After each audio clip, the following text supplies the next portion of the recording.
สบายดีสวัสดีพี่เอฟซีทุกคนเด้อมื้อนี้ขอต้อนรับเข้าสู่ซ่องดีมดาสาวน้อยลองสารพี่มื้อนี้น้องดีมหาแต่เลิกจากโรงเรียนเนาะแล้วเมื่อคืนนี้น้องดีมได้ไปเลื่อนเห็นแบบรถเกี่ยวเข้าของประเทศไทยแบบน้องดีมถึงกับแบบอึ้งจึ้งสุดๆแบบคือแบบน้องดีมยังไม่เคยเห็นอีหลีได้แล้วแบบน้องดีมเห็นคลิปหนึงปุ๊บเป็นรถปั่นเข้ามันบอกแล้วน้องดีมก็ลงไปเซิร์ชเบิ่งอีกทีแบบมันขึ้นมาแบบปึ้งคือแบบ มันขนาดนี้เลยว่ะแบบความงามความใหญ่ความอย่างนั้นนะคือแบบฮะน้องดิบอึ้งเลยแหละแบบเห็นแล้วแบบอึ้งอีหลีน่ะแล้วน้องดิบไปเห็นคลิปหนึ่งที่ฝรั่งอ่ะจะได้จ้างรถทัวร์มาเบิ่งรถปั่นเข้าโดยเฉพาะรถปั่นรถเกี่ยวเข้าแล้วทุกคนอาจจะเป็นยังไงเดี๋ยวเราไปดูคลิปกันดีกว่านะคะขนาดน้องดีมอย่างอึงน้องดีมเสื้อว่าพี่ๆทุกคนที่แบบดูคลิปน้องดีมอยู่อาจจะยังไม่เคยเห็นก็ได้เพราะว่าจะมีคนลาวคนหลายๆประเทศเนาะที่เบิ่งคลิปน้องดีมเดี๋ยวฉะนั้นเรามาดูคลิปกันดีกว่าว่าจะเป็นจะสวยจะอะไรยิ่งใหญ่ขนาดไหนไปดูกันนี่เดี๋ยวเปิดอันด้วยคลิปแรกจะเป็นฝรั่งทุกคนฝรั่งที่ขับรถเกี่ยวเข้าว้าวนี่เพิ่นเขียนแคปชั่นว่าฝรั่งบอกขอฝรั่งบอกขอลองหน่อยแบบนี่เห็นว่าทุกคนรถปั้นเข้าแบบโคตรใหญ่อ่ะนี่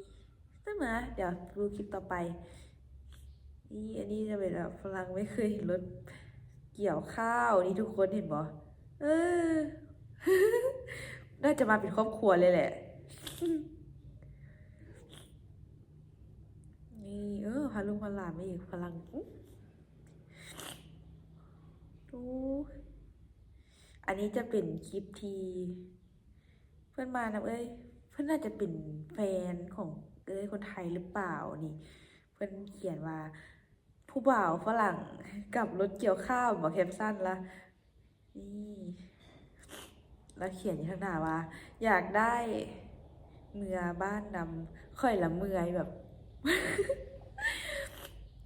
เป็นไม่ทันอยากได้ฮอตรถเกี่ยวเข้าเมืองบ้านเมืองประเทศเพื่อนอะไรเนาะนี่ทุกคน อันนี้จะเป็นคลิปที่นี่รถทัวร์เลย ดูข้าวนาฝรั่งตื่นเต้นมากอ่าอันนี้จะมีรถเกี่ยวหรือเปล่าหรือไม่มี นี่ทุกคน เป็นรถทัวร์มาเลย อ่าอืม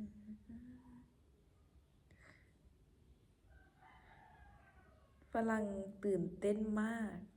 นี่มันเขียนอยู่ เดี๋ยวมาดูคลิปต่อนี่ทุกคนนั่นจะเป็นรถไถรถเกี่ยวข้าว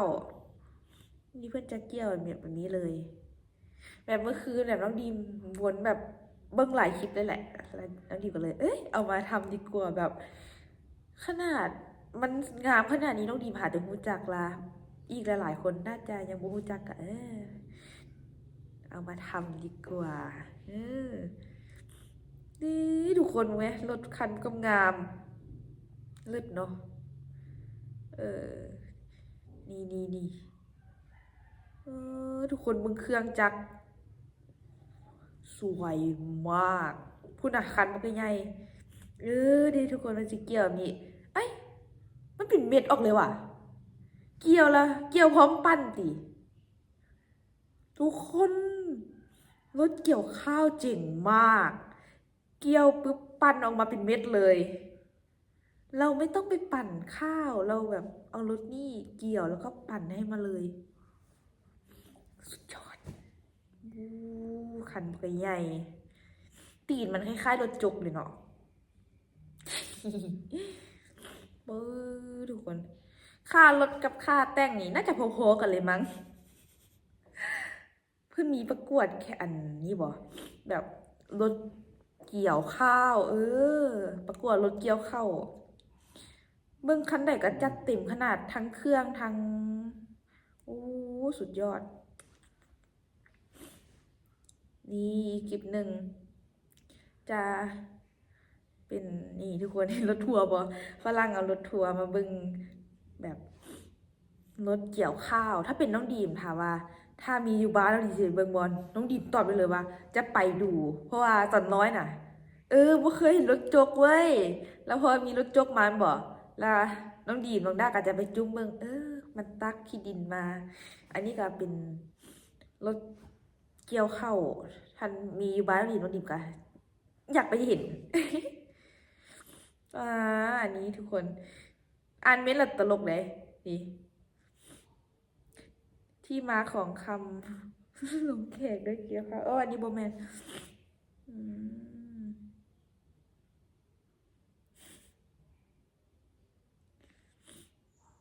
ใครกล้าจ้างมหาเศรษฐีดูม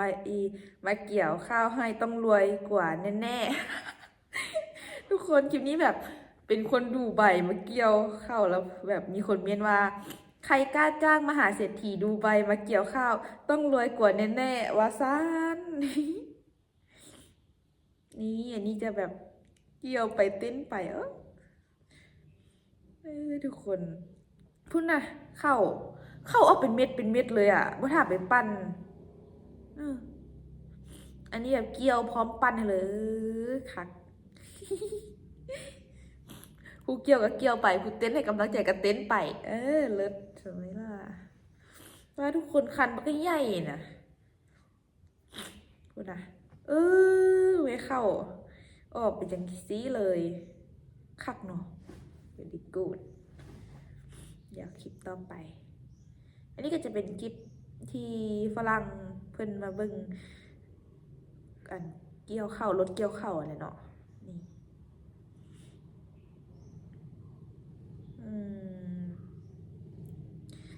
ต่อไป เวลาน้ำท่วม คือบ้านน้องดีมเลยถ้าเข้าแบบน้ำท่วมมาปั้นกับสีแบบขี้ฝุ่นแบบนี้เลย นี่จะเป็นขี้ฝุ่นแบบพึ่งอย่างนี้เลยปุนะ คือคิดว่าซวงน้องดีไปปั้นเข้าซวยน้าสาวเลย ปั้นแล้วหัวแดงมืดคลิปต่อไป นี่ทุกคนอันนี้เป็นจ้าถ่ายรีวิวรถเกี่ยวเข้าแบบถ่ายให้เบิดดูเมืองรอบๆพูดนะเครื่องแต่งเขาได้เครื่องแต่งก็น่าจะแพงมากๆสวยมากๆภายในก็โอ้สุดยอดคลิปต่อไป อันนี้ก็จะเป็นรถแต่งทุกคนเพื่อนมีงานประกวด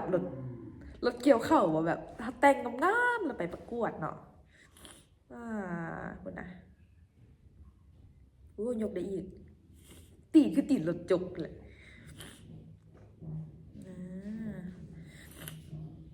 เลิศเลยแหละคลิปต่อไป นี่เพื่อนจะเกี่ยวเข้าโอ้สีแดงมาเลย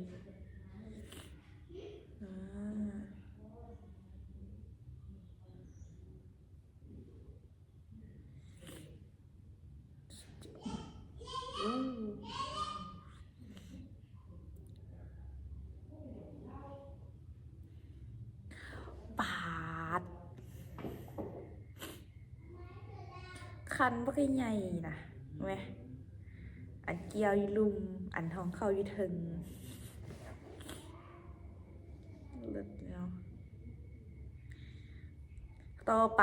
นี่จะเป็นภายในรถป้าทางในมันแต่งโคตรหรูโคตรอลังการคุณนะมีไฟแสงสีด้วยป่าอันนี้คืออยู่ในงานวัดเพื่อนเอามาประกวดวะเพื่อนเอารถมาประกวดอะไรไหมทุกคนมีมาก็หลายคันเลยทำคลิปอยู่จ้าต่อไปใหญ่เนาะอันนี้รถอย่างดีงูป่ะรถเกี่ยวเข่ารถเกี่ยวข้าวใหญ่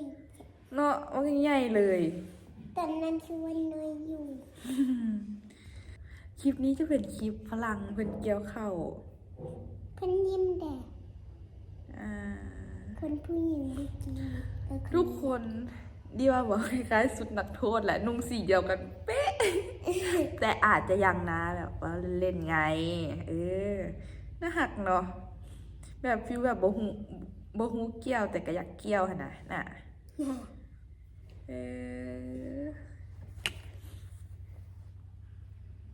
ดีมีสองหน้า เลิศเลยแหละคุณอาเพิ่นก็ค่อยเฮ็ด อืมเอาไปเอามาฝรั่งเกี่ยวเขาวเก่งกว่าน้องดีม เนี่ย เอ้ยน่ะหักว่ะนุ่งชุดสีเดียวกันธีมเดียวกันเกี่ยวเข้าว อ่าฮะ เนาะ จุ๊บปัดจุ๊บปัด อืม จุ๊บปัดจุ๊บปัด อยากให้ติดตามเบิ่งอีกเอ้ย จุ๊บปัด เก็บซะมันจะเขียนว่า มีเกี่ยวข้าววันแรกอืม ฝรั่งฝรั่ง เมียนคนไทยเป็นอ่ะโอ้ยกระบวนสอนวิธีเกี่ยวเขาแนะนำเนาะข่อยย่านเกี่ยวเอามือ โดนไปแล้วอีหูไหนมีคนตอบก็ได้โอ้นี่คลิปต่อไปเกี่ยวข้าววันแรกครับก็นะโอ้ไทยคือกับรถ มันก็มีความว่าเป็นแฮปปี้ไงแฮปปี้กับชีวิต แฮปปี้กับชีวิตก็ที่ ฝรั่งทำนาสั้น วันแรก มีคนเม้นว่า อย่าลืมแบกขึ้นเล่าเด้ออันนั้นของจริง เดี๋ยวมาทุกคนอันนี้รถเกี่ยวเข้าวไทยไปแอฟริกา โอ้ไปฮอดต่างประเทศพุ่นน่ะพุ่นน่ะประเทศแอฟริกา มีคนก็มามุงดูเพียบเลย ถ้ามาว่าน้องดีมหนึ่งในนั้นจะมีน้องดีมและน้องดีไปเบึง มันดีเนาะ อืม พุ่นน่ะรถเพิ่นคันใหญ่ อ่า ในชีชุดไหน ดังเซมิกัสฮะ แอฟริกาก็ไปเดี๋ยวเซนิกัสหรอคลิปนี้ทุกคน ใครก็ได้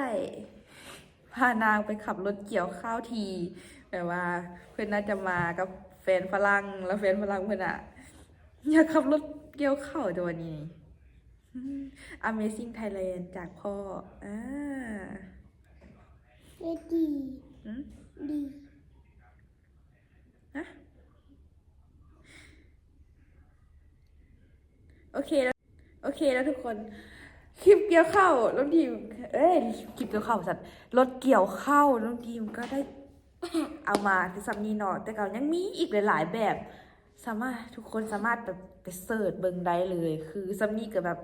อึ้งพอแหงเลยตอนแรกอ่ะน้องดีมคือเป็นรถเกี่ยวข้าวที่แบบเป็นรถที่แบบ